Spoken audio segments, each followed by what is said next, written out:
That arrogant black belt shattered under the military precision when Kiana Moore stepped into the Whitmore dojo. To them, she was just an outsider, a quiet woman of color, seemingly unworthy of attention. They mocked her, dismissing her not only for her gender but also for her race. Yet Kiana offered no rebuttal. She accepted the challenge without uttering a word, as if every step she took had been meticulously calculated in advance. Just 14 seconds later, Logan Bradley, the dojo's champion, lay flat on the mat, humiliated and stunned. The scene, captured on a cell phone, quickly went viral across social media, garnering millions of views. But for Kiana, it wasn't merely a martial arts match. It was the first strike against an underworld she had long left behind. What no one there knew was that behind her calm exterior lay a name that once instilled fear in enemies: Spectre. An elite operative presumed dead. She had completed countless covert missions in battlefields unmarked on any map. That victory didn't just bring her fame. It inadvertently pulled down her old mask, awakening those who had seemingly forgotten her name forever. And more dangerously, the match alerted a shadowy organization that Kiana was still alive, the very organization that had orchestrated her brother's fake death. For Kiana, the training mat was no longer just a place to earn respect. Now, it was the opening move in a life-or-death game where truth and blood would flow together. Before we continue exploring this story, where are you watching from? Let us know in the comments below. And if you're a fan of gripping tales like this, don't forget to hit follow, because tomorrow's special episode is sure to keep you on the edge of your seat. The sound of punches hitting the heavy bag, bodies thudding onto the floor echoed throughout the parking lot as Kiana Moore remained seated in her car, eyes fixed on the Whitmore Brazilian Jiu-Jitsu dojo. She took a deep breath, maintaining her composure.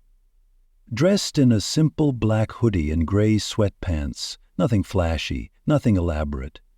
Yet her presence always drew glances. Those deep eyes quietly observed the old brick building where men, mostly white, came and went as part of a daily ritual. Her fingers unconsciously touched the small scar above her right eyebrow, a remnant of battles only she knew. Without hesitation, Kiana stepped out of the car and headed straight for the main entrance. As she opened the heavy glass door, the scent of sweat, disinfectant, and perhaps testosterone hit her face. Laughter and chatter echoed ahead. A young blond man with a buzz cut sat at the reception desk, eyes glued to his phone, not even glancing up as she stood before him. "I'd like to sign up." Her voice was soft but firm. The guy, Troy, according to his name tag, gave her a sideways glance, his eyes tinged with disdain. "Sure, you're in the right place," he smirked, glancing over her shoulder, as if searching for someone accompanying her. "I'm sure," Kiana replied succinctly. Troy shrugged, pushing the registration form toward her without bothering to make eye contact. "Fill it out. The back has the liability waiver. The coach will decide if you're a good fit." She took the form, acutely aware of the eyes around her glued to her back. Whispers arose, but Kiana paid them no mind. She meticulously filled out each line: name, address, emergency contact. At the final section, she paused briefly before writing. When she handed back the paper, Troy let out a slight chuckle. "First session's free. After that, either pay the membership fee or leave. Got it?" Kiana merely nodded and proceeded toward the main training mat. The room seemed to hold its breath.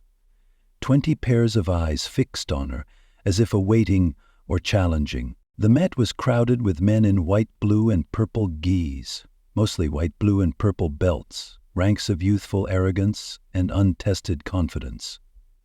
A few paused mid-exercise, their eyes locked on the newcomer.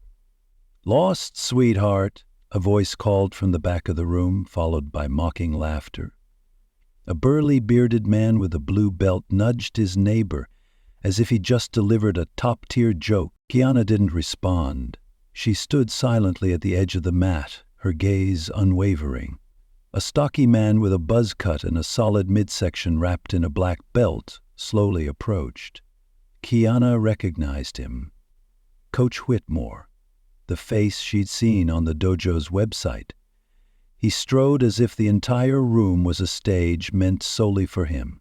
"Well, looks like we have a new face today," he announced loudly, ensuring the entire room could hear. His eyes met Kiana's as if the verdict had already been decided. "Have you trained before?" His tone carried a hint of sarcasm. "A bit," Kiana replied, deliberately vague. Whitmore's mouth curled into a smirk, the line between a smile and mockery. "A bit," he echoed, glancing at his students. A few chuckled. "All right, let's see what this bit looks like. This isn't a fitness class, sweetheart." He turned to the class. "All right, folks, someone wants to prove something today. Let's see what she's got." No instructions were given, but everyone began warming up in familiar rhythm. Forward and backward rolls, shrimping across the mat. Kiana quietly observed, then seamlessly joined in, mimicking each movement with absolute precision, even more so than someone who claimed to know a bit. However, no one seemed to notice, or if they did, they pretended not to. "Pair up," Whitmore barked. The class scrambled to find partners, leaving Kiana standing alone amidst the wave of connections.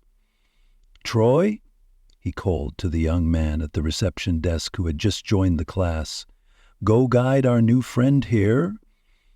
Troy sighed audibly, making sure it was heard, then sluggishly approached. "Lucky you," he muttered. Then began the first drill. One person lies on their back while the other attempts to pass their guard. Troy went first, kneeling between Kiana's legs, his hands positioning hers carelessly. "Hands here, legs like this. Not that it matters, I'll pass anyway." He lunged forward, his elbow pressing into her thigh roughly. Kiana clenched her jaw, adjusting her position just enough to give him trouble without revealing her true skill. When it was her turn, she moved with fluid precision, textbook form. No flashy tricks, just pure technique, honed through real combat experience. As she began to pass Troy's guard, he suddenly froze for a second, then clenched his jaw, increased his resistance, and pushed back with more force. But Kiana stayed calm. She pivoted, pressed, and shifted with a rhythm as smooth as flowing water. When she reached side control, her movement was so seamless that a few other pairs paused to watch. "Lucky shot," Troy muttered, brushing it off. The class ramped up in intensity. Explosive push-ups, bear crawls, and grueling sprawls. But when it came to technical drills, Kiana stood out again. Her shrimping was so perfect that Coach Whitmore himself paused for a second before continuing his lap around the room. Then, in the middle of the buzzing energy, the door suddenly burst open. A tall, muscular man stepped in. He wasn't wearing a gi like the others, just track pants and a tight rash guard that showed off a sculpted physique. The air shifted instantly. Everyone sat up straighter, falling silent as if under a spell. "Logan!" some called out, eyes gleaming with admiration. Logan Bradley, the dojo's ace and the final mountain Kiana would have to climb. Logan's face covered the Whitmore website and its social media. He was the poster child, the local champion, the living trophy they proudly paraded. He strolled across the mat, exchanging familiar hand slaps, flashing a confident grin that barely tried to hide his arrogance.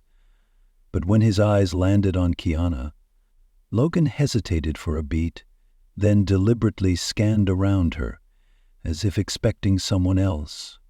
"Hey, Coach!" Logan called out, his grin widening like he'd just found something amusing. "She's really joining, or is it take your daughter to work day?" The room erupted in laughter, mocking, dismissive laughter. Coach Whitmore smirked, as if the joke deserved a reward. "The newbie says she's trained before," he said with a loaded tone. Logan squinted, his gaze sharp like a blade grazing skin. "Then don't go easy on her. Let her see what real jiu-jitsu feels like." The rest of the session turned into a grind. Every drill became a test of endurance, crawling, jumping, sprawling, pushing. Kiana was drenched in sweat, her hoodie clinging to her like a second skin, but her breathing remained steady, her focus unbroken. She'd been through far worse. This was nothing. As the class ended and people headed to the locker rooms, a skinny young man with a white belt and sincere eyes quietly approached her, holding out an ice pack. "For your shoulder," he said softly, almost whispering. Troy was kind of rough.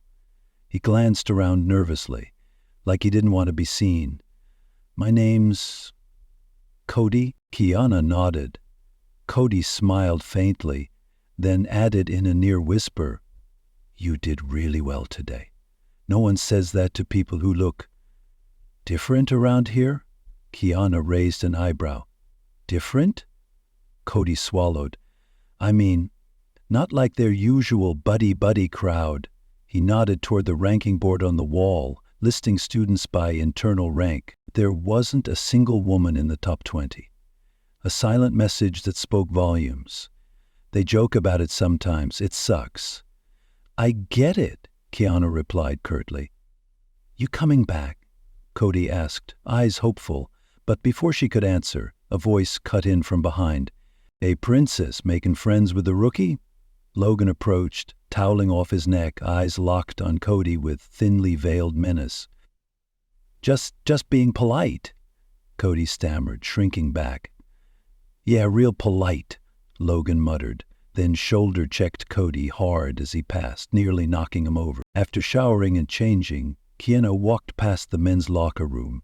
Laughter spilled out, along with crude comments. "Want to bet how long she lasts? A week?" "Another Insta girl trying to train. Gotta admit, though, nice ass." Kiana kept walking, her face unreadable. Not because she wasn't angry, but because anger had long since become part of her. It was something she'd tamed, mastered like a survival skill. That night, in her minimalist apartment, Kiana sat cross-legged by the bed. In front of her was a small, worn wooden box. She opened it, not to reveal a Jiu-Jitsu black belt, but a military belt lined with carefully stitched patches. Symbols of an elite unit, one that didn't exist on paper, but had shaken the places maps didn't dare mark. Next to it was a photograph, Kiana in desert camo, arm around a man with the same eyes and smile. Both wore the same unit patch, a reminder of a past that wouldn't fade. Kiana whispered something to herself, a murmur meant only for memory, before gently placing the belt back in the box. Every stitch, every patch, was a fragment of survival. A warrior who didn't need an audience or applause. 3 days later, she returned to Whitmore. This time, she didn't wait for an invitation. She walked in like she belonged, not the other way around. Kiana paid the membership fee without blinking. Troy, behind the counter, looked as if he'd just been slapped when she handed over her card. No explanation, no reason needed. She arrived early, started wrapping her hands in black tape like a ritual, each loop a vow to herself.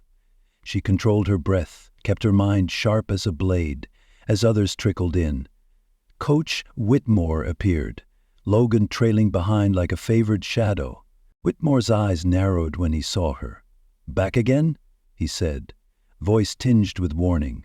"Hope you're ready to actually work today." The session began with takedown drills. Double legs, single legs, and foot sweeps. Once again, no one volunteered to pair with Kiana, until Whitmore pointed to a burly man with a brown belt. "Rocco, show the rookie how we handle takedowns around here." Rocco stepped forward, his smirk dripping arrogance. He stood at least 6 inches taller than Kiana, with shoulders nearly twice as wide. "Don't worry, I'll go easy," he said loud enough for the whole room to hear. Laughter rippled across the mat. They bumped fists and began. Right from the start, Rocco charged like a football player, not a martial artist. His double-leg takedown was brute force, lacking finesse. Kiana was slammed to the ground hard, but she bounced up without complaint. The next time, she executed a textbook sprawl, precise, subtle, and clean, forcing Rocco to adjust his power. When it was Kiana's turn to attack, she landed a picture-perfect single leg, causing him to stumble briefly.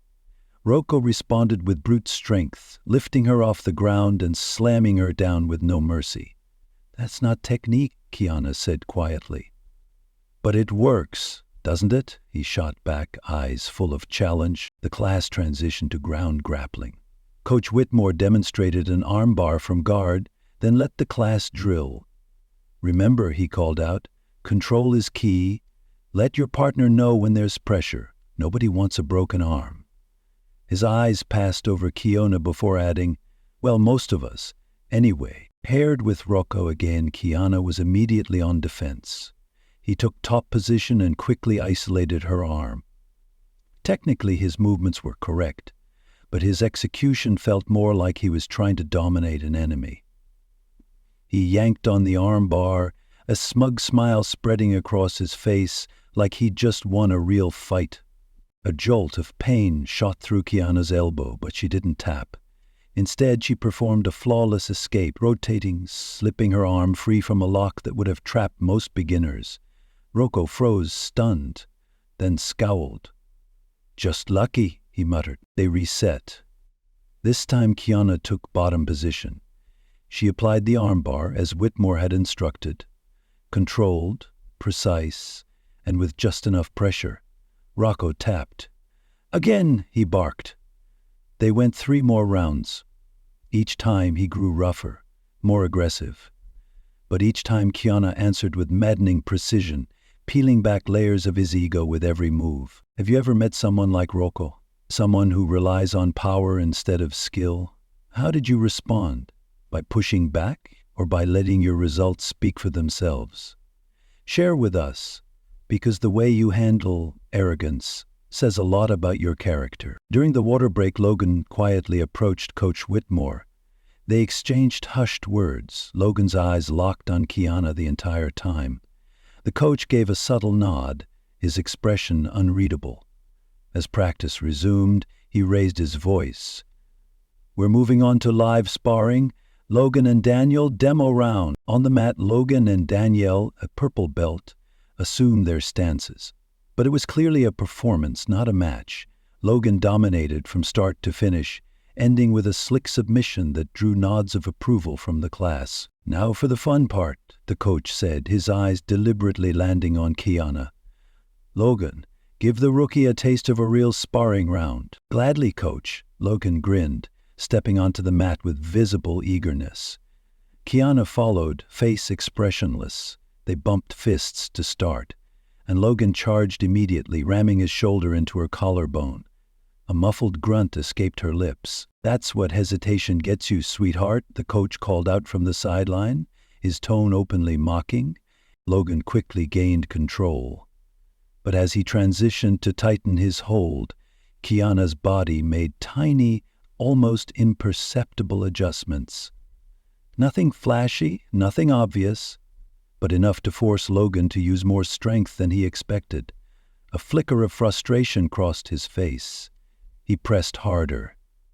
More violently, Kiana held her ground. Solid defense, avoiding submissions without counterattacking. It was a delicate balance. Enough resistance to earn respect, not enough to raise suspicion. She was playing the long game, testing reactions, measuring every move. From the corner, a brownish, red-haired girl watched intently. Rachel Whitmore, the coach's niece and one of the few female students at the gym. Unlike the others, Rachel didn't laugh. She narrowed her eyes, seeing what most missed. Every one of Kiana's movements was the precise stroke of someone expertly trained. After a few rounds of switching partners, the class entered King of the Hill. One person stayed on the mat until they were defeated. Cody was pushed in. Clearly not by choice, 3 straight opponents submitted him quickly, and mocking laughter filled the room. "Maybe you'd fit better in the kids' class," someone jeered. When Kiana stepped onto the mat to face Cody, the room erupted with teasing shouts. "Go easy on him, sweetheart. This one's going to be fun." "Don't let her work you, Cody." They started slowly. Kiana deliberately allowed Cody to try different positions, situations she could easily neutralize. When she gained control, she whispered instructions. "Frame your arm here. That's it. Now push with your leg and bridge. Cody unexpectedly escaped the hold. His eyes widened in surprise at what he'd just done. The jeers continued. "Let her ride your back, too." Getting beat by a girl. Logan's voice rang out clearly. Pathetic. But Kiana didn't flinch. Her focus was on Cody, and on letting him see that he was capable. After class, Kiana lingered, carefully tying her belt as the others trickled out of the gym. Voices drifted from the coach's office, the door slightly ajar. Coach Whitmore's voice echoed, low and calculating. "She's experienced." Kiana tilted her head, not stepping in, just listening. In her world, the truth didn't always lie in actions, but in the careless things people said. "She's got more than she's letting on," Logan's voice followed. "So what?" he added, dripping with his usual disdain. "Let her enjoy herself for a few days. I guarantee next week be her last." Standing just outside, Kiana quietly pulled her phone from her pocket, turned on the voice recorder, and held it near the gap in the door. "She's not a fit for this place," Coach Whitmore said, his voice heavy. "This gym has its own culture, its own reputation." "I'll take care of it," Logan replied, firm. "By next Friday, she's gone." Kiana stopped the recording and slipped the phone back into her pocket just as the doorknob began to turn. She moved quickly toward the water cooler. Back turned as Logan and the coach stepped out. Her face calm, like she'd heard nothing at all. The women's locker room, once a storage closet, now barely converted, had a single shower and sat silent until the door creaked open and Rachel stepped inside. The two exchanged subtle nods. No words wasted. As Kiana packed her gear, Rachel approached, her posture cautious. "You've trained before," Rachel said. It wasn't a question. Kiana shrugged. "A little." Rachel studied her for a moment, then silently pulled a folded paper from her gym bag and slid it onto the bench. "Open mat schedule," Rachel explained. "Usually in the morning, before the rest of those guys show up. It's easier." Kiana looked at the paper, then up. "Why are you helping me?" Rachel's eyes turned cold. "I'm not the only one who sees what's going on here." She zipped her bag sharply. "Be careful. Around here they don't like looking weak." That night, Kiana dreamed. Old sounds returned like rewound tape. Gunfire slicing through silence. Desert heat. Her name shouted under the roar of choppers, blinding flashes. Then chaos. She jolted upright, gasping, soaked in sweat. Her hand reflexively reached for a weapon that no longer existed. The digital clock read 3:17 a.m. She knew there would be no more sleep tonight. Instead, she got out of bed and began a sequence of movements etched into her muscle memory, shadow drilling, transitions, counters. Her body remembered what her mind had tried to forget. For Kiana, Jiu-Jitsu wasn't a sport, it was therapy. A form of control in chaos, peace within violence, a language without words. The next morning she arrived exactly on time for the open mat, listed on Rachel's note. The gym was nearly empty, just a few focused students training in silence. No Logan, no coach, just discipline and real technique. Kiana warmed up, feeling free for the first time. No need to hold back. Her movements flowed like water. Each step placed with intention, weight distributed perfectly, transitions crisp and efficient like a rehearsed symphony. She wasn't a student today. She was a combat artist. During positional drills, she used a rare takedown, one usually seen only in high-level tournaments. Her training partner, a quiet blue belt, found himself flat on his back, eyes wide in awe. "Where'd you learn that?" he asked, genuinely curious. "Over," Kiana replied softly, offering a hand to help him up. The next day, Cody caught up with her in the parking lot after class. "I should warn you," he said, voice low as he glanced over his shoulder, his face full of concern. "People who've embarrassed Logan don't last long here." Kiana tilted her head, eyes sharp. "What happened to them?" "All kinds of things," Cody said, kicking a pebble. "Some got their cars keyed. Others were accused of stuff. Sexual harassment during training. Totally made up, but hard to shake. Most just got bullied until they quit. His voice dropped. It sounds messed up, but here it's like the unspoken rule. Where do you stay? Kiana asked, not accusing, just curious. Cody shrugged. Nowhere else within a 30-minute drive. He paused. And I need this place. I get bullied everywhere else too, but here at least I get to learn something. Kiana nodded. Thanks for the heads up. That night she sat in her car outside the gym after everyone had gone. The windows fogged up, rain beginning to fall. Her eyes stayed fixed on the darkened building, the one that had rejected her, the one that had become a battleground. She could walk away. There were other gyms, farther but healthier. She could file a complaint, but she knew too well how easily those were buried, especially from a woman of color. Or she could stay and fight, not just for herself, but for people like Cody, like Rachel. Kiana opened the car door, stepped out into the rain, and walked toward the entrance. She tapped her key card, opened the door, and entered the familiar space. The sensor lights flicked on, illuminating the mat, the place where she'd been dismissed, underestimated, marked as an outsider. She stood in the center, water dripping from her coat, eyes sharp as blades. "You're not driving me out," she said aloud, her voice echoing in the empty room. "I've seen real war." The following week brought a different energy to Whitmore Brazilian Jiu-Jitsu Academy. From the moment Kiana stepped in, she could feel it. Side glances, hushed conversations that abruptly stopped as she walked past. Something was being set in motion. She adjusted her gi, a plain white one with no patches, a silent statement that skill needs no emblem. She stepped onto the mat, where Coach Whitmore stood with arms crossed and a smug smile that hinted he believed the outcome was already decided. Logan stood beside him, like a guard dog, eyes darting toward the entrance as if waiting for someone to interrupt. But when his gaze met Kiana's, a wide smile stretched across his face, the kind that said a trap had been laid. "Over here," Whitmore called out, his voice booming like an order no one dared defy. The class gathered into a half circle in front of him.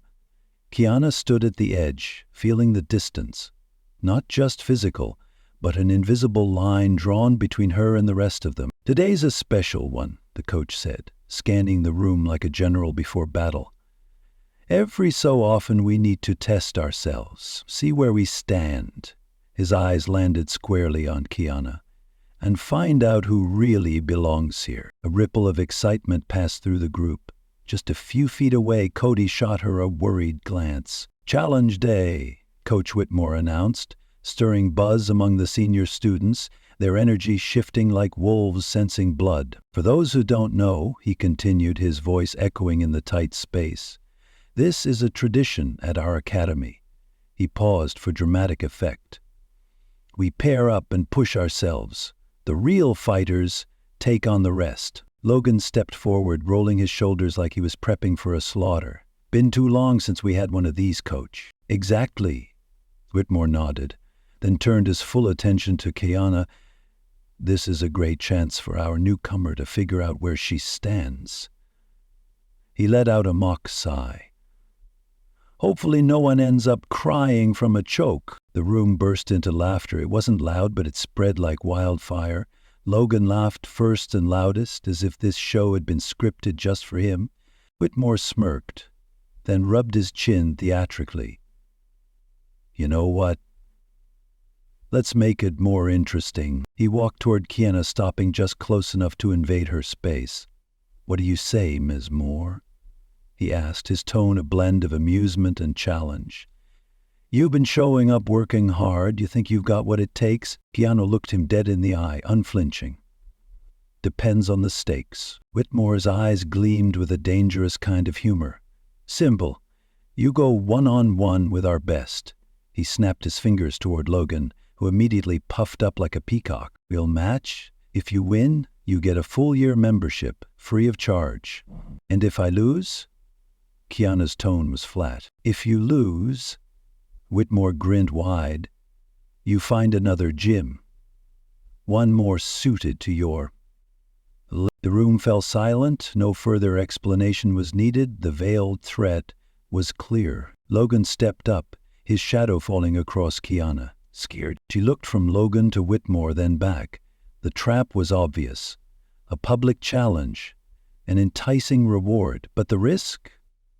Public humiliation. It was a bait of honor. Refuse and be branded a coward. Accept and be annihilated. "I'm in," Kiana said. One word, dropped like a stone into still water. Whitmore paused for a split second, surprised by her lack of hesitation. But he recovered quickly, clapping twice. "Excellent. Friday, 8 p.m. Let's make it an event." "My funeral, right?"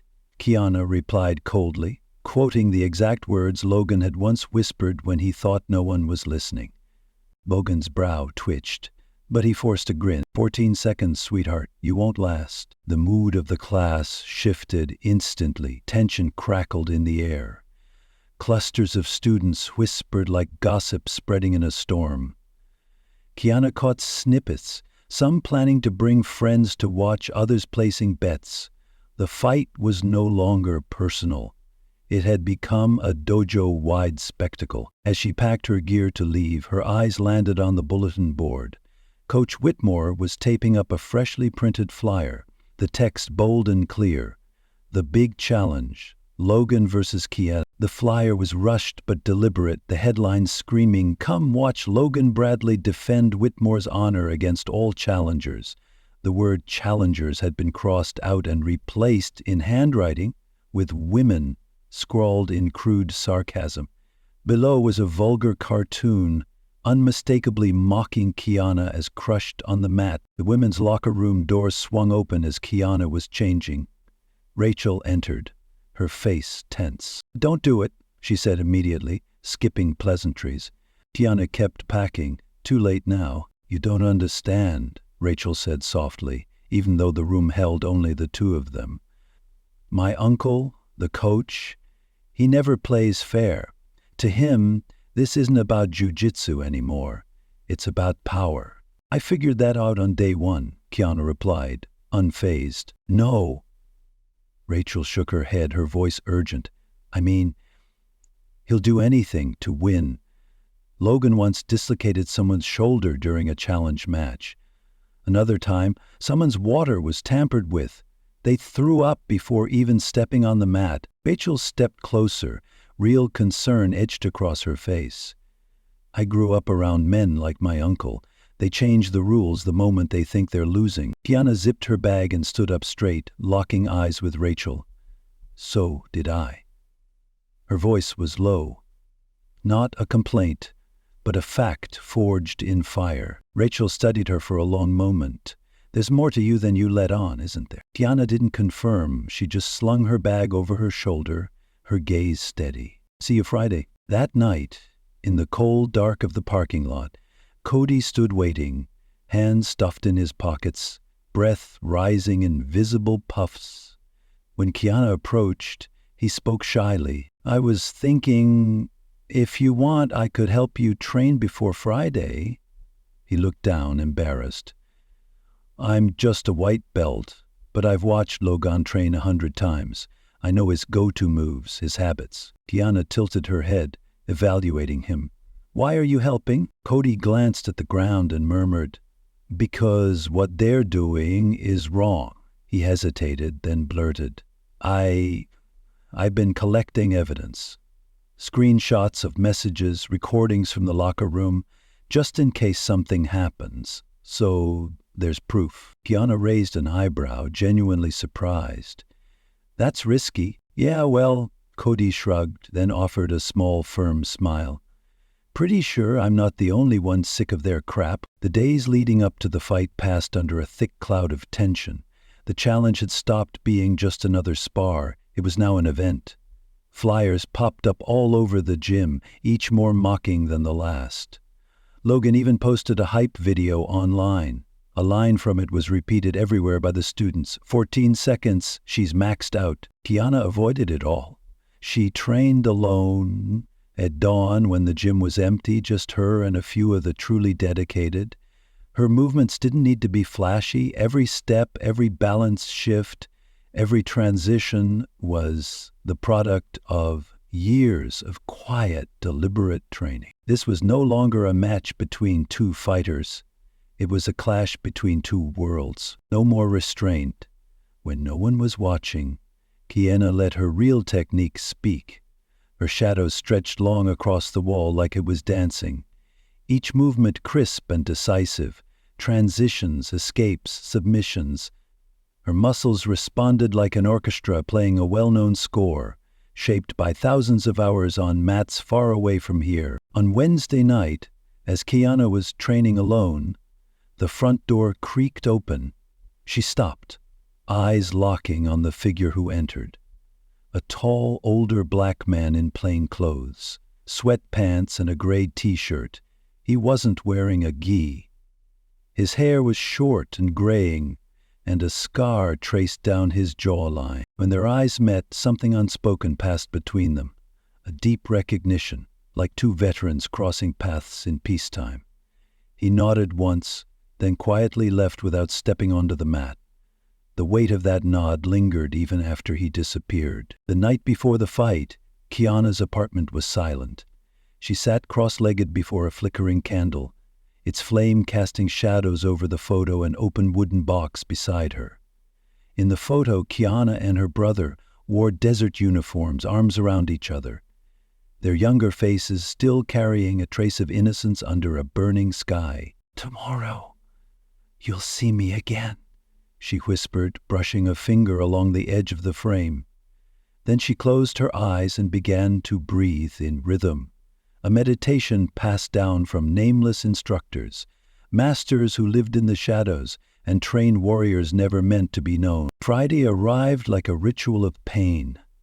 By 7:30 p.m. the gym was packed, shoulder to shoulder, crowding the freshly cleared mat space, now doubling as a fight stage. Someone had brought in a cheap spotlight, aimed directly at the center of the mat like a theater stage. Phones were everywhere, ready to capture every second. Coach Whitmore strutted around like a ring promoter, shaking hands, laughing, basking in the back pats from students and friends.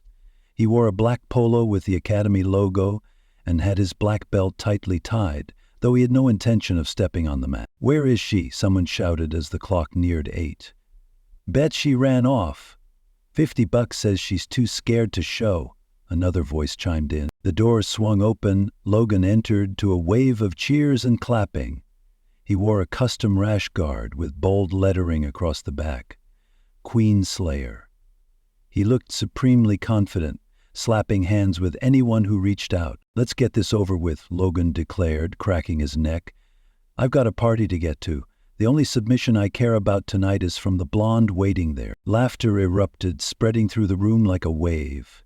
Whitmore clapped Logan on the back, his eyes gleaming with pride, like a father congratulating his favorite son. At exactly 8 p.m., the door opened again. This time, silence fell. Kiana stepped in alone. No rush, no theatrics. She wore a plain black rash guard, gray shorts, her hair tied up in a neat bun. Her expression was calm, unreadable, like a still lake with no ripples. She walked straight to the edge of the mat and began warming up like a warrior who had been through 100 battles.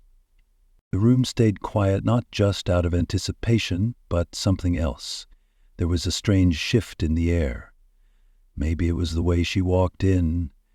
Maybe it was the calm in her eyes. Whatever it was, the mockery faded, replaced by curiosity. Coach Whitmore stepped to the center of the mat.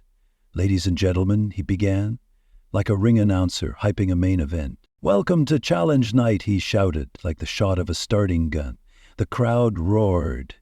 "Tonight," he continued, "we've got something special." He gestured to Logan as if introducing a heavyweight boxing champion. "Our golden boy, Logan Bradley." Applause and cheers thundered. "Versus the newest member of our academy, someone who apparently thinks she's ready for the big leagues." He bowed toward Kiana, the kind of mocking bow reserved for cheap comedy. "Rules are simple. 1 round, no time limit. You win only when your opponent taps, winner takes all, loser walks away for good." Logan began pacing around the mat, bouncing on his toes like a boxer entering the ring. He grinned and breathed theatrically. "Kiana, She stood still, steady breathing, eyes fixed on an invisible point on the floor, no expression, no fear. "All right, let's go," the coach shouted. "Both to the center." Rubber soles squeaked against the mat as Kiana and Logan stepped into the middle. The crowd pressed in closer, phones raised like they were streaming a UFC bout live. Whitmore stood between them, one hand on Logan's shoulder, a gesture of blatant favoritism. "I want this match clean," he said, but when his eyes landed on Kiana, they carried a challenge. "Best if you tap early. No shame in admitting someone's better." Logan smirked. Kiana didn't flinch. "Shake hands," the coach ordered. Logan extended his hand with exaggerated mockery. Kiana gripped it, brief, firm, steel straw. "Try not to cry when I snap something," Logan whispered in her ear. Kiana remained silent. "Begin." Whitmore stepped back. The match officially began. Logan circled immediately, hands dancing, throwing fake strikes meant to intimidate. Kiana rotated with him, step by step, keeping perfect distance, refusing to play his game. "Quit dancing, take her down," someone yelled from the crowd. Logan charged, launching a double-leg takedown, aggressive but sloppy, fueled by overconfidence. Kiana instantly sprawled, sliding back and blocking the attack. Before Logan could reset, she slipped to his side, one arm looped around his neck, the other gripping his wrist. The move was too fast, too fluid, like water through rock, unstoppable. In a single seamless motion, Kiana locked in a triangle choke, her legs cinching around Logan's neck and arm, cutting off blood flow to his brain. The entire room froze. Logan thrashed. His face shifted from surprise to panic. Within seconds, he started tapping furiously on her thigh, the signal to surrender. Kiana released instantly. Logan collapsed to the mat, gasping. The entire match had lasted exactly 14 seconds. The room was dead silent. Coach Whitmore's jaw dropped. His eyes blinked, unseeing. Logan sat up, wheezing, his face a mix of horror and rage. "Rematch," he roared as soon as he could speak. "That was luck." Whitmore quickly tried to regain control. "Right, do it again. She just caught you off guard." Kiana shrugged. "Sure." The mood shifted again. Phones were raised once more, this time with eager anticipation. Logan shoved aside the water bottle someone handed him, his movements tight and erratic. He stepped back onto the mat, his swagger gone, replaced with fury and desperation. "Ready?" the coach asked. Logan gave a curt nod. "Begin." This time Logan was more cautious. No more underestimating. He circled slowly, looking for an opening. Kiana matched his pace, her footwork tracing perfect arcs on the mat. When Logan finally attacked, a single-leg takedown, Kiana sprawled immediately to block, but instead of holding the position, she used his momentum to pull him into her guard. Logan tried to use his body weight to control her, his face inches from hers, jaw clenched, neck veins bulging. To the untrained eye, it looked like he was dominating, but that was only an illusion. With a subtle hip shift, Kiana created a new angle of attack, throwing Logan off balance. Before the crowd could process what was happening, she had transitioned to mount pinning his arms beneath her. The armbar that followed was flawless, her legs locking his shoulder, her hips lifting, pulling his elbow to the edge of its limit. Logan tapped instantly, not for pride, but because the pain was too much. 11 seconds. The room exploded. Part shock, part exhilaration, and a new wave of genuine respect. At the back, Cody was furiously typing on his phone, a triumphant grin stretching across his face. Logan scrambled to his feet, his face red and twisted with humiliation. "She cheated," he shouted. But the words fell flat. Everyone knew it was a desperate excuse. There was no cheating, only skill, so precise it felt like magic. "No way," Whitmore muttered, face pale. "Logan's never lost, never tapped out." Kiana stood in the center of the mat, still calm, her breathing steady. Her eyes moved from the coach to Logan to the stunned crowd. "Hold him year free," she said plainly. That was the deal. The room erupted into whispers, snapshots, and video rewinds. Several students, those long subjected to Whitmore's toxic culture, began exchanging glances. The kind of glances that meant something had changed. Justice had finally walked into the room where they had once been crushed. Cody pushed through the crowd, phone clutched in his hand. "I got it all," he panted when he reached Kiana. "Both submissions, clear as day." Logan, red-faced and raging, shoved past a group of students and stormed toward the locker room. Coach Whitmore hurried after him, his usual authority gone. Whispers spread like wildfire. "Who is she? Did you see that triangle?" That wasn't luck. That was mastery. Rachel approached Kiana, eyes wide with a mix of awe and worry. "That? I don't even know what to call that," she said. "But you need to be careful. Logan doesn't take losing well, especially not like this. He won't let it go." As if on cue, a loud crash came from the men's locker room. The sound of metal hitting concrete, followed by curses. Whitmore's voice barked, trying to calm Logan down. It didn't work. The Academy's golden boy was unraveling in front of everyone. "It was a setup," Logan screamed. "No one told me she'd been trained. This was all planned." Kiana started packing her gear. The stares, the questions, the chaos. She ignored them all. This wasn't the first time she'd been underestimated, and it wouldn't be the last. Her answer had already been delivered. Not in words, but in action. Outside, the cool air felt like a release from the pressure inside the gym. Kiana walked to her car. Footsteps behind her made her turn. Cody, still holding his phone like a trophy. "That was unbelievable," he said quietly. "The way you moved. He never had a chance, did he?" "No," Kiana said. "He didn't." "Are you going to post the video?" Cody asked. Kiana thought for a moment. "It's your video. The choice is yours." Cody nodded slowly, understanding the weight of that decision. People should see this, not just because of Logan, because there are other gyms like this, other people being pushed out. That night, Kiana sat cross-legged on the floor. Her phone buzzed. A social media notification. Cody had posted the video. By midnight, it had over 5,000 views. By sunrise, more than 20,000 comments had poured in. "Who is this girl? Logan Bradley actually got taken down? 14 seconds against a black belt. Is this real?" Kiana watched the numbers climb, expressionless. She had never craved fame, but she had never chosen invisibility either. Sometimes being seen was a tactic in itself, a counter-strike in a world that only pretended to be fair. The next morning, the ripple effect spread wider. Coach Whitmore posted a rushed statement on the gym's social media. "Last night's match was an unusual outcome. Though impressive, it serves as a lesson for all students. Even champions can have off days. We look forward to a rematch that upholds the true standards of our academy." A message written to salvage pride, but everyone knew the trust had cracked. Whitmore's announcement was quickly dismissed online. The excuse of an off day rang hollow, especially after Logan had been choked out twice in under 15 seconds. Comments flooded in, mocking, fact-checking, exposing. Then, like a second detonation, more videos surfaced. Footage from past sessions, secretly recorded by students. Logan's arrogance. Coach Whitmore dismissing and belittling female students. Instances of mental harassment.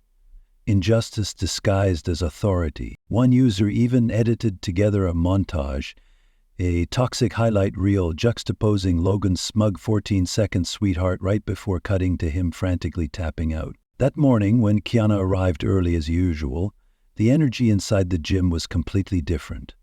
Students who once turned away now nodded respectfully as she passed. Some approached, not to challenge her, but to ask for pointers. The scorn had shifted to curiosity, and from curiosity to admiration. Logan had disappeared. Whitmore, too, was nowhere to be seen. During a water break, Rachel approached, her face tight with concern. "My uncle's losing it," she whispered. "He's trying to contain the story, but the video's spreading like wildfire. Logan trashed the locker room last night, smashed mirrors, threw equipment. Not surprised, Kiana replied calmly. And there's more. Rachel glanced around, then lowered her voice further. Someone commented under one of the videos. A former soldier. He recognized you. Kiana tensed slightly, called you Spectre. Rachel met her gaze. Said he used to train you. Said no one should even try to beat you. Before Kiana could respond, her phone buzzed. A new email from an anonymous address. The subject line was a single word. Kiana excused herself and stepped outside into the morning light. She opened the message, her hand beginning to chill. No text, just an attached photo. She opened it. A blurry but unmistakable image from a security camera. Her brother, dressed in civilian clothes, walking through a Middle Eastern marketplace. The timestamp read 7/19, 6 months after she'd been told he was dead. Kiana's heart pounded like a war drum. The world blurred as waves of possibilities, questions, rage, and doubts surged through her. If the image was real, if her brother had been alive after the military declared him dead, then everything, his death, her discharge, the official story, was a lie. She looked back at the gym, the place that just a week ago felt like the ultimate battleground. Now Logan, Whitmore, the toxic system, they all seemed small compared to what lay ahead. Her phone buzzed again, the notification from Cody's video. The view count had just hit 100,000 and was still climbing fast. Kiana was becoming an online phenomenon, just as her past resurfaced. The timing was too perfect to be coincidence. Someone had found her. Someone knew who she was, what she'd done, and most critically, what had been kept from her. She slipped the phone into her pocket. Her mind shifted instantly into tactical awareness, a survival mode born from years on brutal battlefields. The game had changed. This wasn't about gym bullies anymore. It was time to dig up the past, and clearly someone wanted her to. By Monday morning, Kiana's world had shifted on multiple fronts. The video of her match with Logan had exploded, surpassing 500,000 views. What was meant to be a low-key internal sparring session had become a global symbol for everyone who had ever been dismissed, sidelined, or silenced for being different. Martial arts forums across the internet dissected her technique frame by frame, her precision, her transitions, her efficient use of leverage. No one believed this level of mastery came from a rookie. Questions were popping up. Who is she really? A comment from a former Marine read. This factory trained with her. Fighting her felt like trying to grab smoke. You didn't even know you were losing until it was over. She looks exactly like the woman in that covert training video I once saw. Close combat program for special forces only. Same precision, same cold focus. If that was Spectre in the video, that loudmouth never stood a chance from the start. The name Spectre, once a whispered legend in the special ops community, was now everywhere online. Hundreds of comments debated whether she was real, whether she was truly the one who trained elite teams for high-risk, close-quarters combat. Kiana read the threads with growing unease. She'd tried to vanish after her discharge. A new city, no social media, no digital trail. And now, from one viral video, the threads of her past were unraveling. Every knot she had painstakingly tied was now exposed to light. But the noise online was only half the problem. What consumed her mind was the surveillance photo of her brother. She spent the entire weekend dissecting it in detail. The market architecture, likely northern Iraq. The timestamp appeared authentic, and most importantly, that face. It was her brother, no doubt. Thinner, hardened eyes, but alive, walking through a place they said he had died in during a helicopter crash.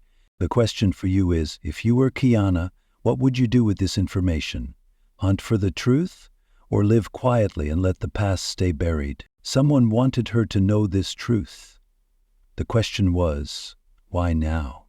That morning, when Kiana entered the gym to train, the atmosphere was unusually quiet. A few students nodded in greeting, no longer with mockery or suspicion, but with caution and respect. There were new faces, people who had probably seen the video and wanted to witness Spectre in the flesh. Coach Whitmore was completely absent. According to the schedule posted at the front desk, all his classes for the week would be covered by assistant instructors. The official reason, an unexpected family matter, but the timing was far too convenient to be a coincidence. As Kiana wrapped her hands, each loop firm and precise, Rachel approached, her expression tense, like she was about to say something forbidden. "My uncle's spiraling," she whispered. "Yesterday he held a closed-door emergency meeting with the brown belts. No phones allowed." "What happened?" Kiana asked, not breaking her rhythm. "Chaos."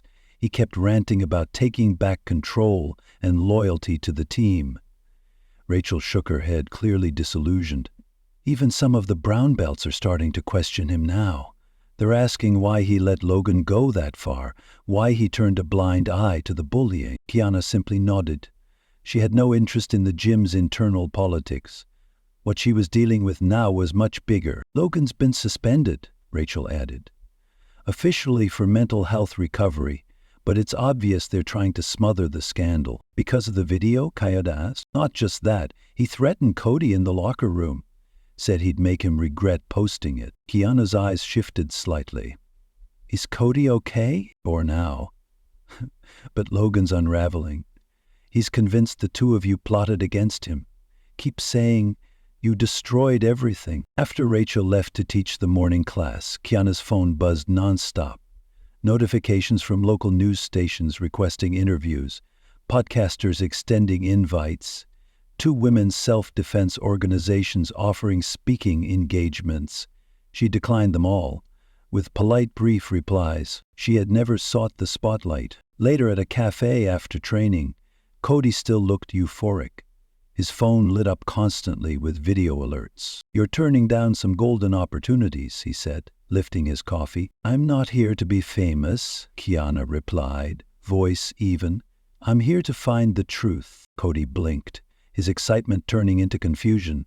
"The truth about what?" Kiana didn't answer immediately. Cody had proven loyal, but what she was facing wasn't simple.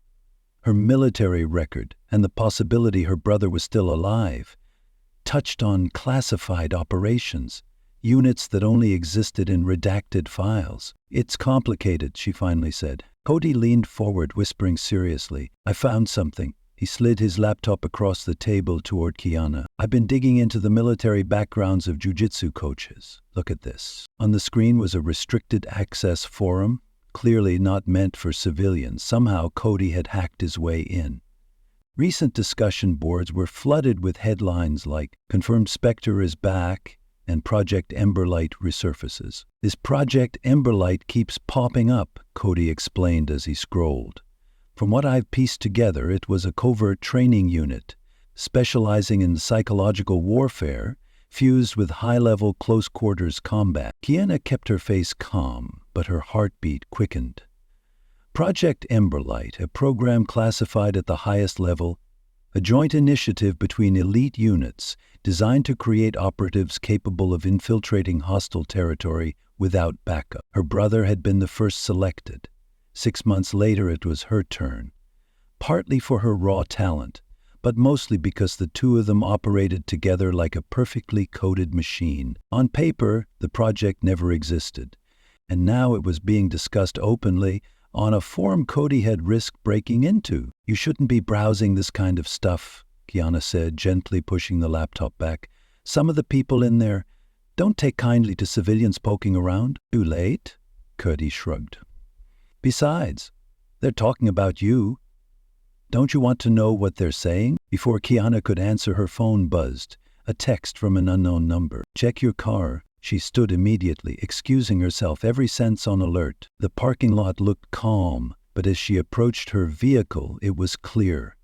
The driver's side windshield was shattered, spiderweb cracks spreading from a single violent impact point. Under the wiper blade was a folded sheet of paper. Using her sleeve, she lifted it, careful not to leave prints. The message was printed in bold black ink, 5 uppercase words: "You don't deserve to live." Her eyes swept the lot, searching for cameras, witnesses. Nothing. This wasn't Logan's style. It was too silent, too precise, too professional, a warning, not from a bruised ego, but from the shadows. From those who didn't want her digging deeper. That night, Kiana couldn't sleep. Every time she closed her eyes, shattered memories returned.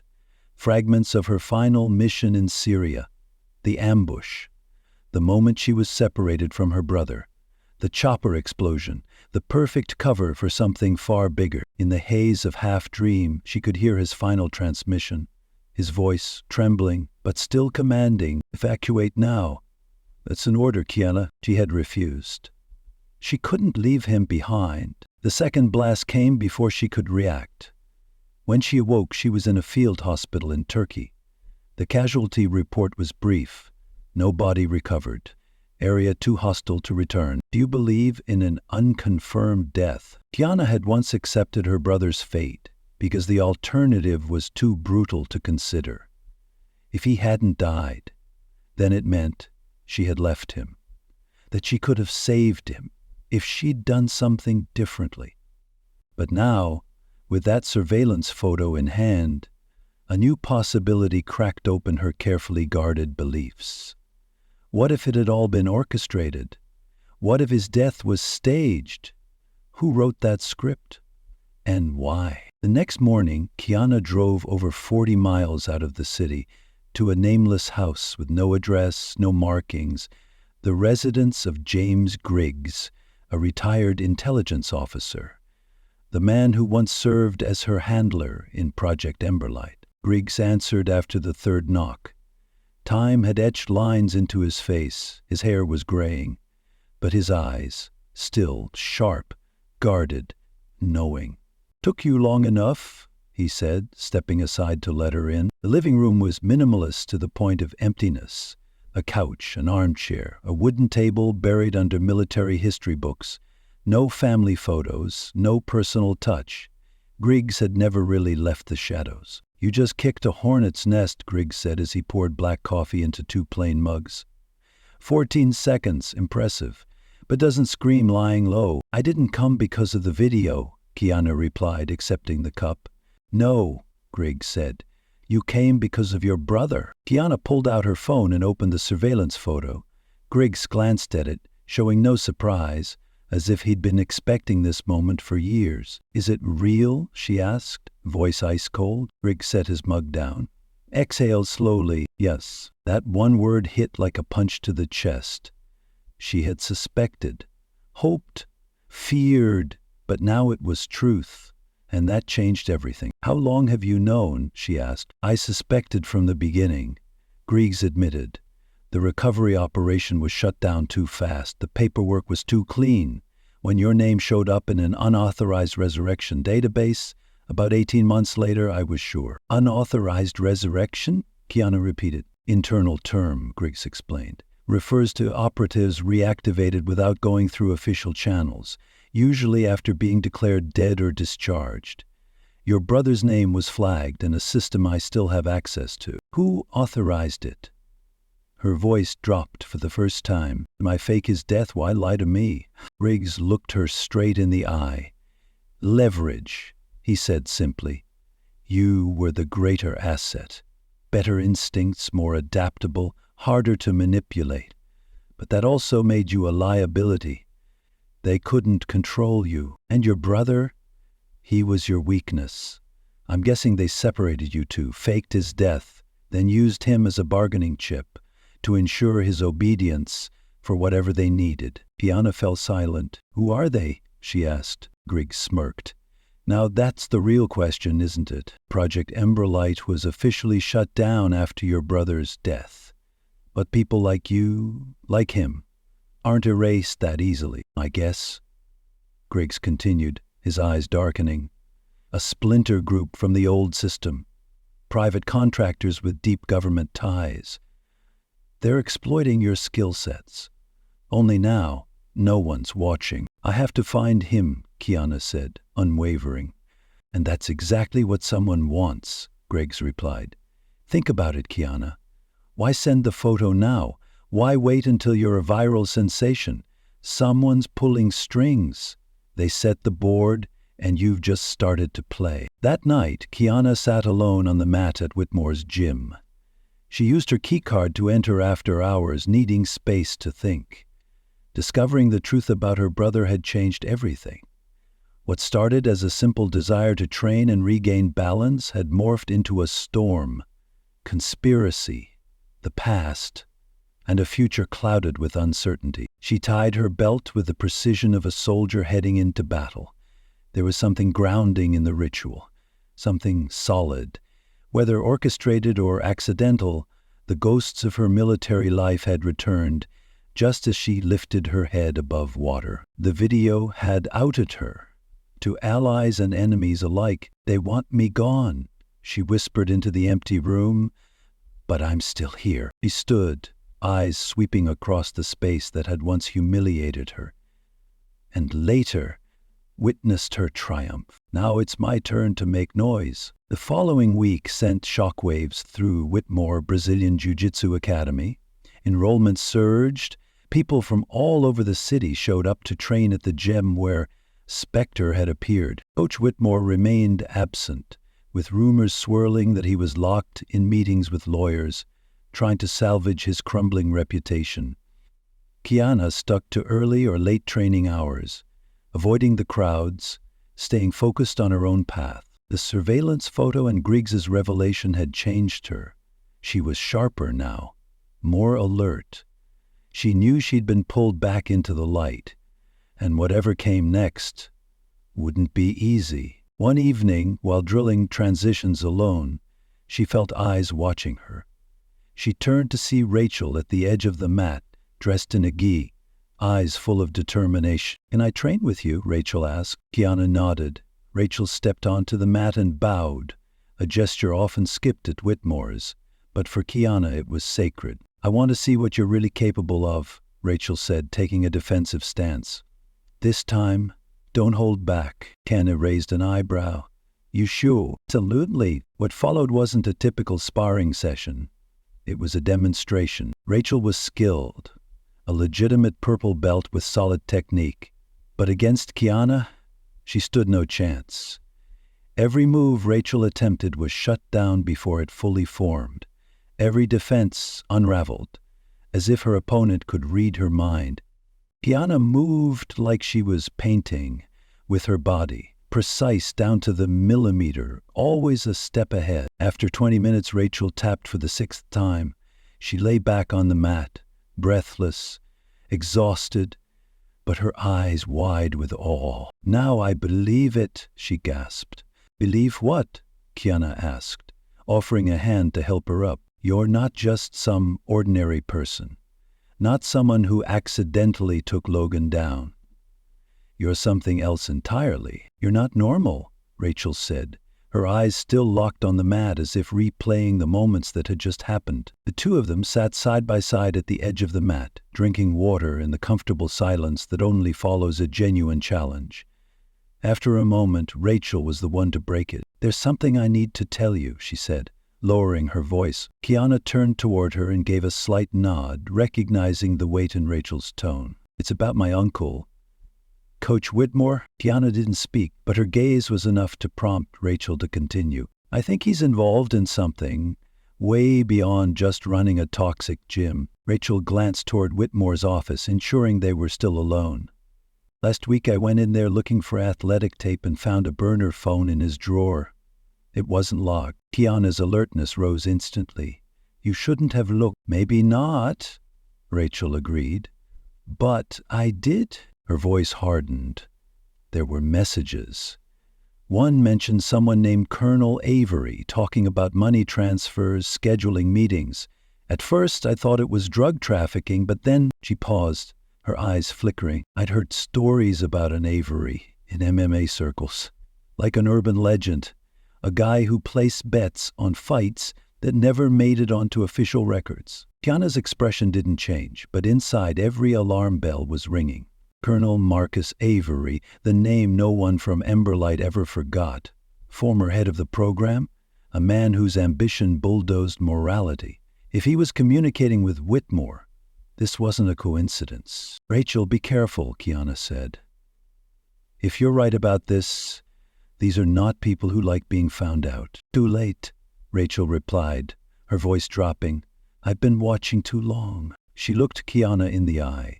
"I've noticed strange cash deposits into the gym's account, private sessions after hours, with people who never show up during the day. I think this place is a front for something bigger." A breath, "And I believe Logan knows.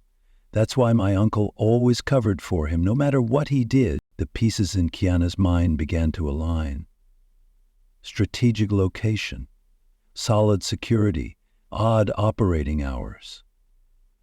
A toxic culture that made students cycle in and out too quickly to notice anything. "What are you going to do?" Rachel asked. Kiana didn't answer right away. "You know the name Avery, don't you?" Rachel added. Silence. In the following days, Kiana noticed the atmosphere in the gym shifting. With Whitmore and Logan gone, it was like the air had been cleared of poison. The pressure valve had been released. Students began talking to one another more, helping each other with technique, sharing knowledge.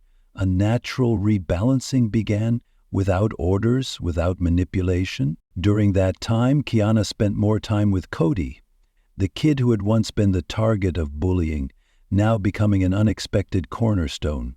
She saw something valuable in him, a sharp mind, strong instincts, and a heart untouched by the corruption around them. Under Kiana's guidance, Cody's Jiu-Jitsu skills advanced rapidly. Even he was surprised. But what she taught him wasn't just technique. She introduced breathing exercises for staying calm under pressure, drills to sharpen intuition, and the mindset of combat thinking, building resilience from within. The martial art Kiana shared wasn't about winning.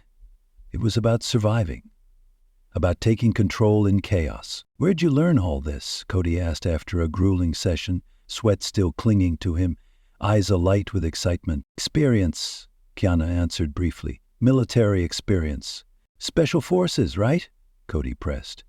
"That's what everyone online thinks." Kiana didn't confirm, she didn't deny, but her silence said enough. "I knew it," Cody grinned. "You didn't just stumble into Whitmore by accident. You had to know something was off about this place." "I came here to train," Kiana corrected him. "Everything else was just collateral." Meanwhile, Coach Whitmore launched a media counteroffensive, attempting to regain control of the narrative. A promotional video was posted across various social media platforms. Standing in the center of the mat, donning his black belt, he maintained a stern expression while trying to exude confidence. "As many of you have seen," he began cautiously, avoiding direct mention of the challenge match or Logan's humiliation. "A new member of our academy recently showcased remarkable skills during a training session. At Whitmore BJJ, we pride ourselves on identifying and nurturing talent. Kiana Moore's achievements are a testament to the quality of our training environment, where even experienced individuals can refine their skills." The video continued with Coach Whitmore implying that he had recognized Kiana's potential from the start and had been quietly mentoring her all along.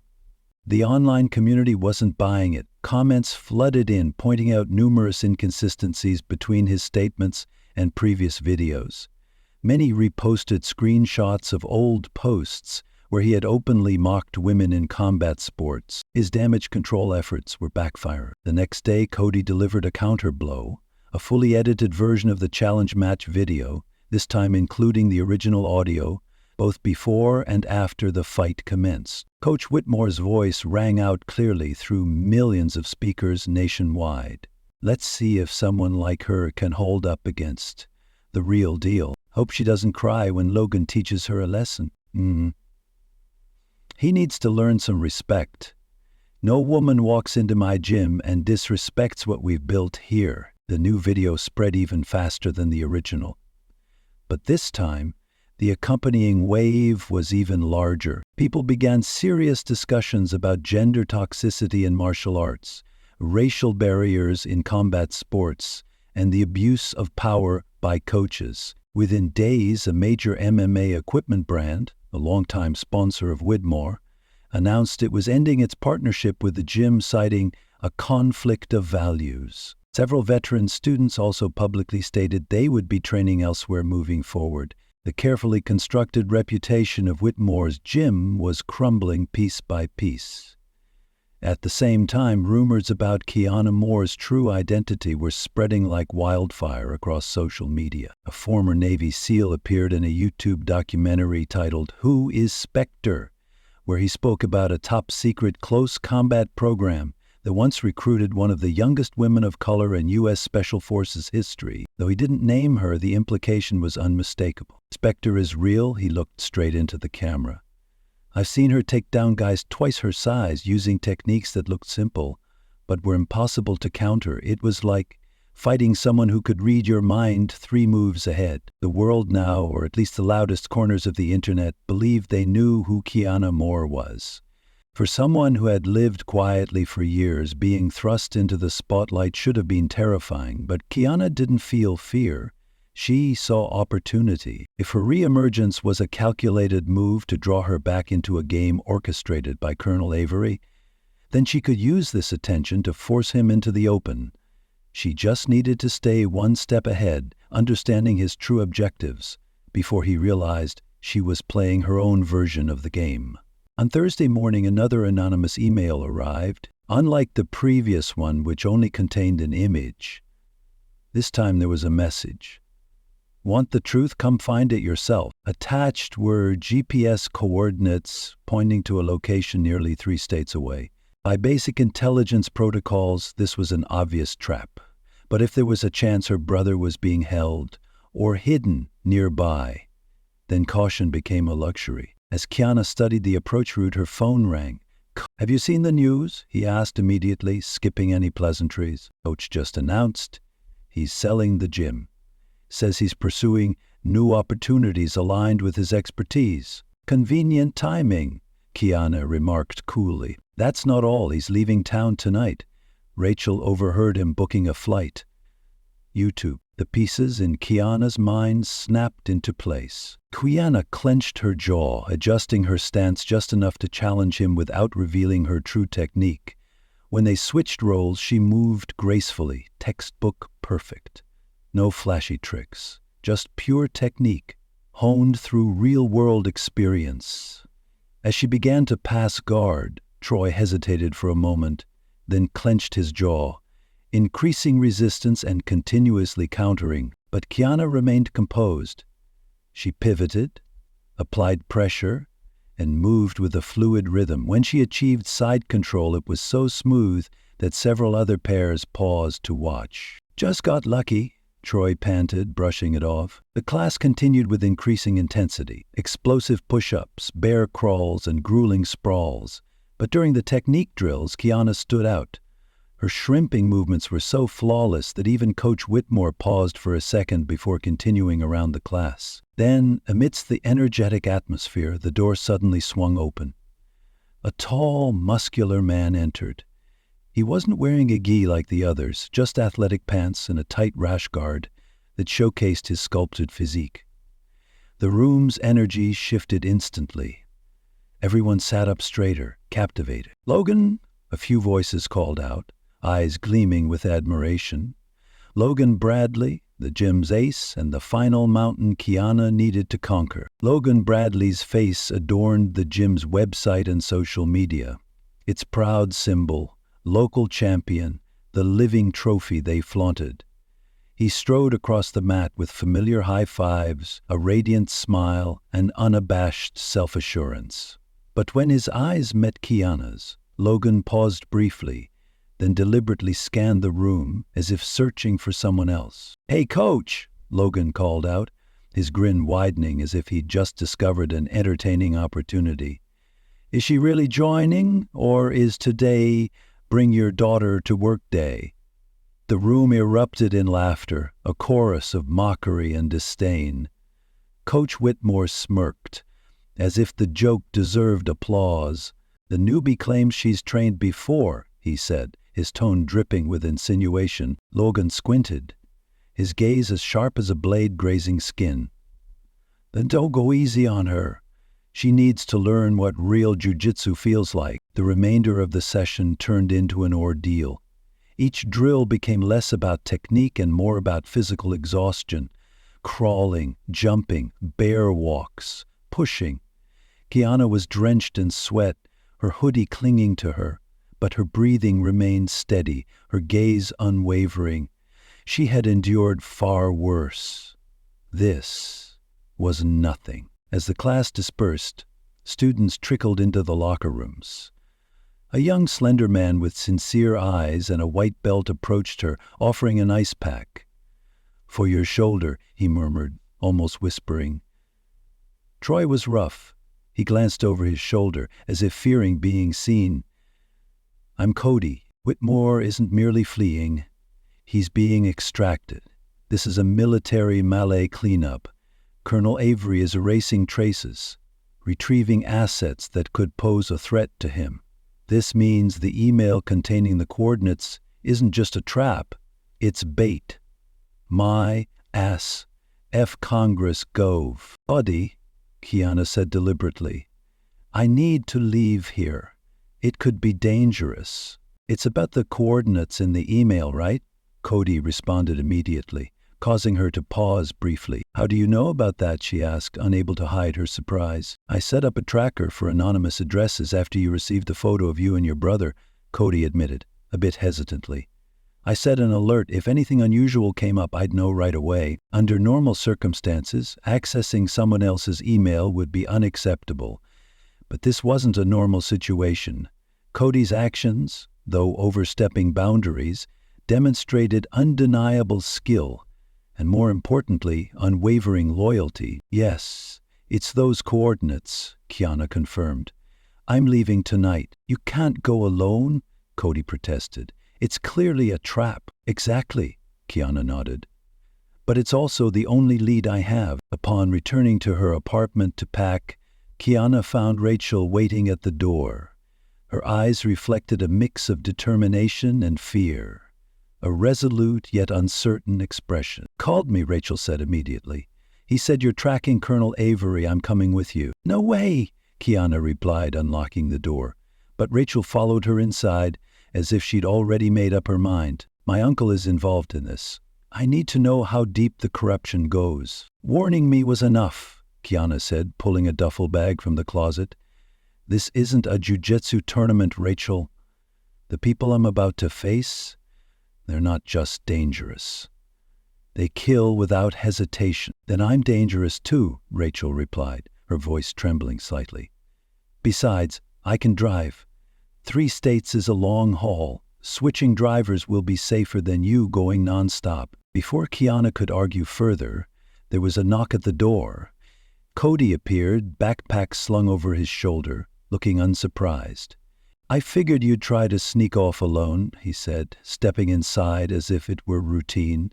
"So I packed up and got ready." Kiana looked from Rachel to Cody. Neither were soldiers, let alone special forces, but the look in their eyes, that was something no training could instill. Loyalty. It was a strength, though it could complicate everything. "This isn't a road trip," she warned, her tone deepening. "Where I'm going, there are things that once you hear them, you can't unhear." "Then let us understand," Rachel said, unwavering. Kiana remained silent, contemplating. Going alone would be simpler tactically, but having companions, even inexperienced ones, meant more eyes, more perspectives, and most importantly, witnesses if things fell apart. "If you come," she said finally, "you must follow every word I say. No arguments, no hesitation." Her gaze turned steely. "If I say run, you run. If I say hide, you disappear." Both nodded without hesitation. "And one more thing," Kiana continued. "No matter what happens, whatever you see or hear, doesn't leave the 3 of us. Some secrets aren't mine to share." Again, they nodded, this time with greater solemnity. At dawn the next day, Kiana, Rachel, and Cody departed the city in Rachel's SUV.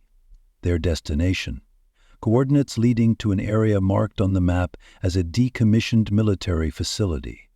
Officially, the place had been abandoned for years. Before leaving, Kiana made one final visit to the Whitmore gym. In a symbolic act, a farewell to her former self, she neatly folded her GI, placed it in the center of the mat, and laid her belt across it. She had stopped running. She had stopped living by others' rules. She was returning to the place where all the lies began, back to the shadows where her brother was taken, where Project Emberlight turned protective skills into tools of control. Tiana was going back to confront Colonel Avery, and this time she wasn't going alone. Heat shimmered like waves over the desert as Rachel's SUV crossed the arid land, approaching the coordinates from the anonymous email. They had driven through the night, taking turns at the wheel while Kiana provided guidance, or rather, warnings, about what might await them. "Nothing is as it seems," she had said. "If this involves Project Emberlight, there will be multiple layers of deception. Only trust what you see, and even then, question it." As the SUV crested the ridge, a facility emerged in the valley below. From a distance, it resembled a derelict site. Rusted barbed wire fences glinting under the desert sun, concrete buildings weathered by time. No vehicles, no people, no signs of life. With Kiana immediately tensed, alert as a drawn bowstring. "The security system is still active," she pointed out, indicating subtle devices along the fence line. "Cameras disguised as broken equipment. Motion sensors buried beneath the gravel." "How can you tell?" Cody squinted through the windshield. "Dust patterns," Kiana replied.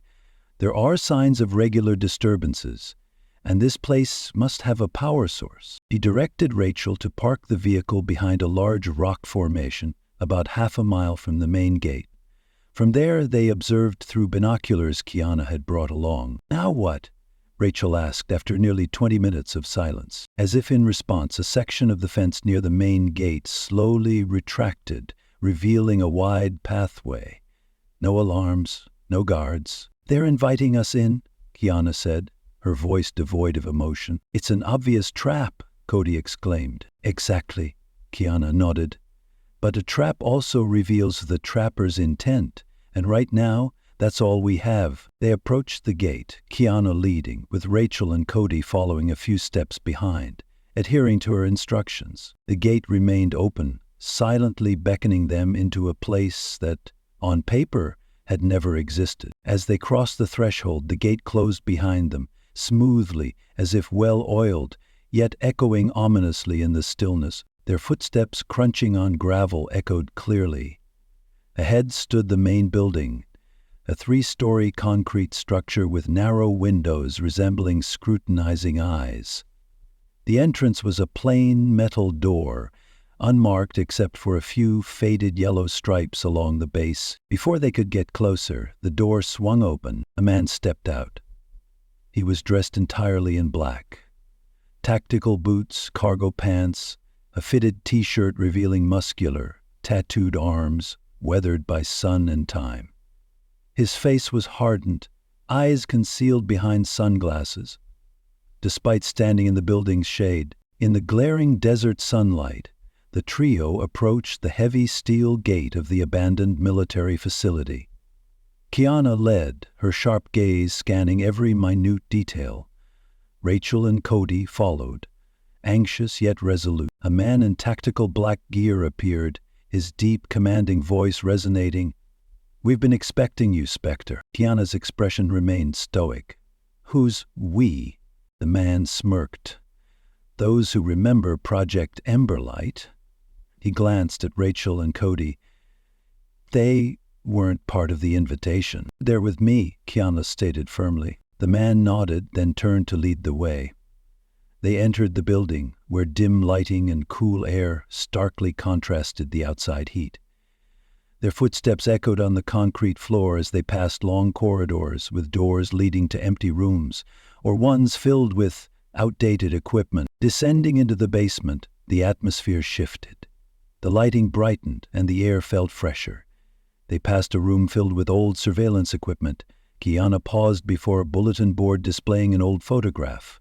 A group of soldiers in desert camouflage, faces blurred except for to herself and her brother. "Keep moving," the guide said, his tone softening slightly. They arrived at a steel door equipped with a modern security keypad. The man placed his hand on a scanner and the door opened, revealing a command center with screens displaying data streams and satellite imagery. At the head of the table sat an older man with silver hair, impeccably dressed, his gaze piercing. "Sergeant Moore," he greeted, using her former military rank. "Or do you prefer Spectre now?" "Colonel Avery," Kiana responded coldly. Rachel and Cody exchanged glances, recognizing the name from previous discussions. Under the subdued lighting of the command center, where screens flickered with satellite images and encrypted data, Colonel Marcus Avery sat upright, his gaze sharp, as if penetrating the minds of those before him. He gestured toward the chairs opposite him. Kiana remained standing, her expression icy. "Where is my brother?" she asked evenly. Avery's face remained impassive. "Direct as always. That's one of the qualities that made you exceptional in the field." He interlaced his fingers on the table, his eyes never leaving Kiana. "Your brother is alive, as you recently discovered. However, he's not here at this facility. Then why am I here?" Avery nodded toward one of the monitors displaying a satellite image of a desert compound. "Because you need to understand the situation before making irreversible decisions." Kiana stared at the screen, her eyes narrowing. "He's being held there, in a region outside U.S. jurisdiction, creating a convenient legal gray area." "Convenient for whom?" Kiana's voice sharpened. "For those who see value in his unique skill set," Avery replied. "Those who found you too unpredictable, too principled to be useful once the mission parameters shifted." "You mean when Project Emberlight transitioned from defensive training to assassination?" Kiana stated bluntly. Avery didn't deny it. "Terminology aside, the project's scope expanded, your brother adapted, you did not. The decision was made. You faked his death to control me," Kiana said, the final pieces falling into place. "Made me believe I had abandoned him. A tactical decision." Avery responded without remorse. "Your emotional attachment made you vulnerable. We exploited that weakness." "To what end?" Avery leaned forward. "To keep you in check. As long as you believed he died during that operation, an operation you survived, you'd carry the burden of imagined failure. That kept you silent, prevented you from asking too many questions." "Until now," Rachel interjected, unable to stay silent any longer. Avery turned his gaze to her, assessing. "Yes, until now, which brings us to the current situation." He looked back at Kiana. "I have a proposal, a way for you to reunite with your brother." "I'm listening," Kiana said cautiously. "By 1 year of service, your exceptional skills are needed for a series of operations. Complete them successfully and your brother will be freed. Both of you will receive amnesty and be released from all obligations to the program." Cody stepped forward. "Don't trust him."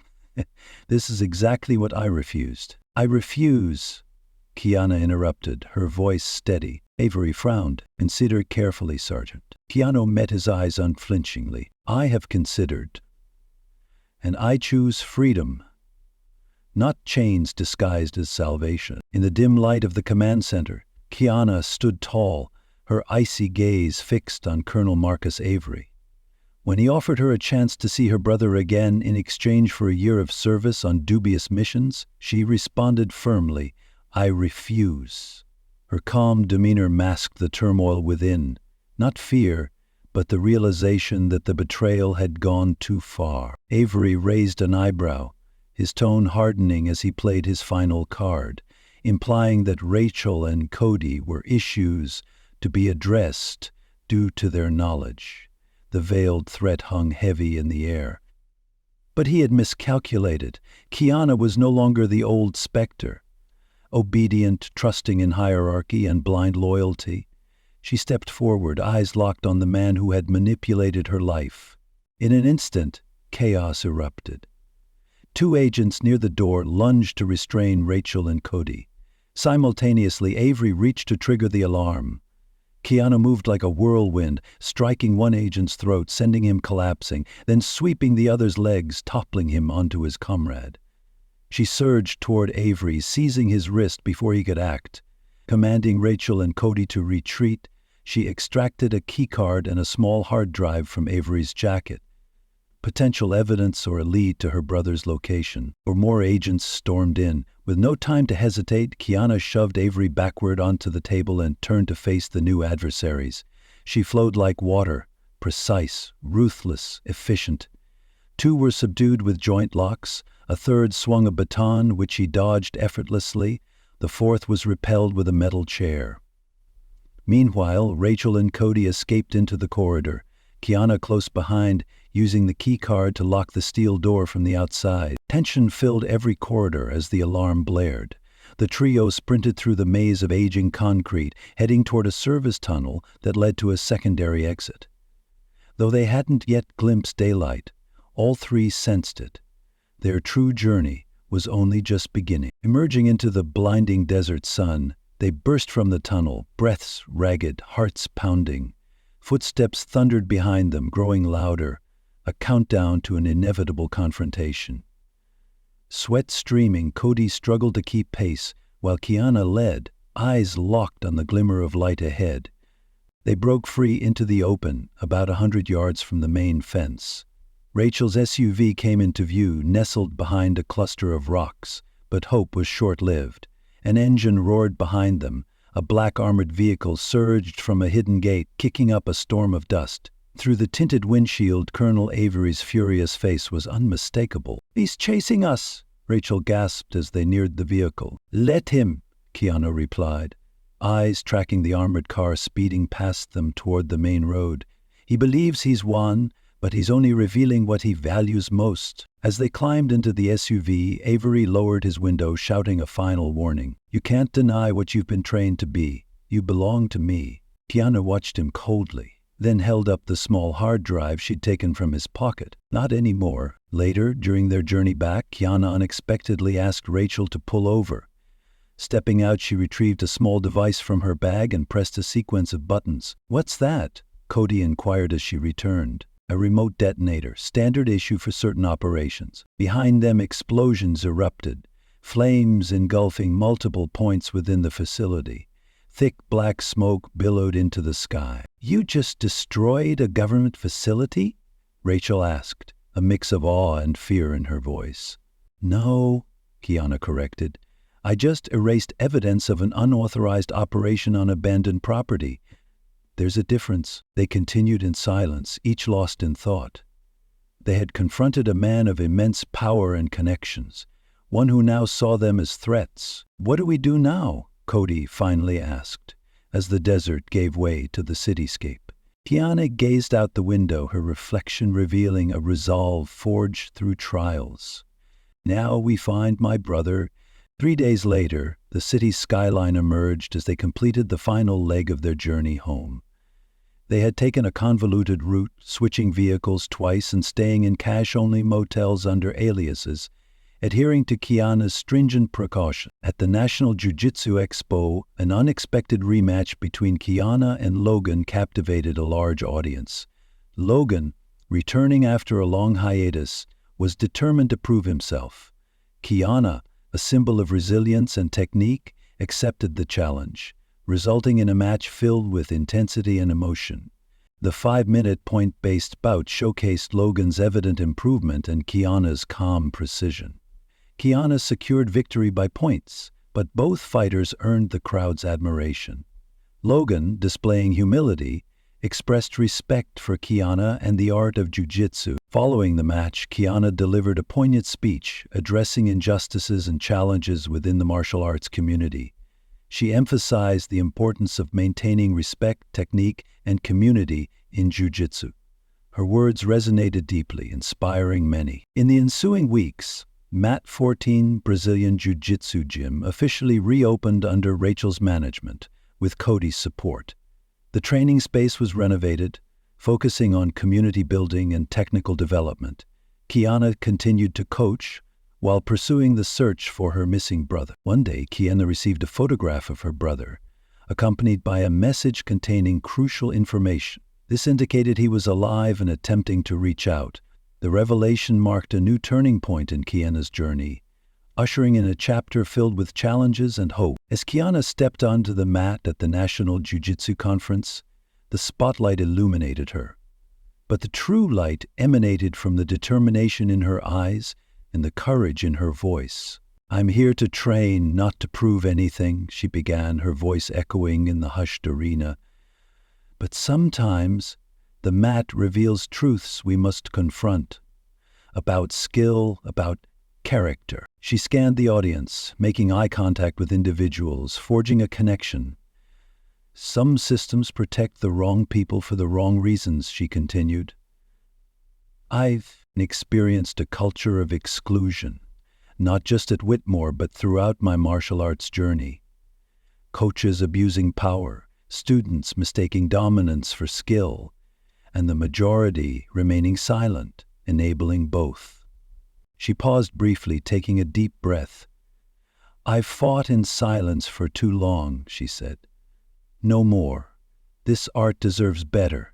We deserve better." The auditorium erupted in a standing ovation, not just from those who had followed her journey, but from countless martial artists who had faced similar challenges. In the weeks that followed, Rachel officially reopened the Whitmore Academy under a new name, Mat 14, Brazilian Jiu-Jitsu.